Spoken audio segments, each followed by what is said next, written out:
ভালো মানুষ হতে হলে পারিবারিক শিক্ষাটা খুব গুরুত্বপূর্ণ এবং খুব জরুরি।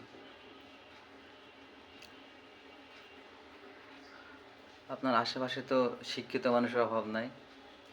শিক্ষিত হলে যে ভালো মানুষ হতে পারবে এটা কোনো কথা নয়। বড় বড় শিক্ষিত মানুষ আছে, বড় বড় চেয়ারে বসে, কিন্তু ব্যবহারটাই সব।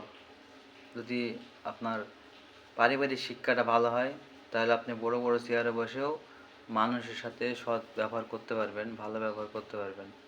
আর যদি আপনার পারিবারিক শিক্ষাটাই না থাকে তাহলে আপনি চেয়ার পাইছেন মানে আপনি ধরেন যে অনেক কিছু হয়ে গেছেন। আসলে চেয়ারে অনেক শক্তি। চেয়ারে যে বসে সে ধরেন যে কি হলাম, এ হলাম, সে হলাম। কিন্তু পারিবারিক যদি আপনার শিক্ষাটা থাকে তাহলে আপনি আগের মতোই আছেন, মানুষকে মানুষ মনে করবেন, মানুষের সাথে ভালো ব্যবহার করবেন, মানুষকে সেটা বোঝাবেন কীতে কী সমস্যা না সমস্যা। আর যদি আপনার পারিবারিক শিক্ষাটাই খারাপ হয় তাহলে আপনি ওই চেয়ারে বসেন বা আপনি যেখানে থাকেন না কেন আপনি মানুষের সাথে খারাপ ব্যবহার হবেই, আপনার করবেনই। তাই মূলত আপনার পারিবারিক শিক্ষাটা সবচেয়ে বড় শিক্ষা এটা মানুষের জন্য।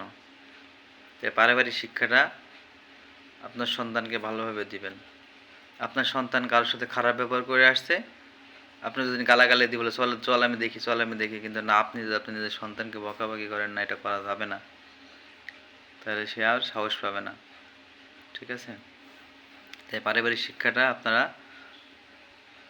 বেশি ফোকাস করবেন যে পারিবারিক শিক্ষাটা যাতে ভালো দিতে পারি।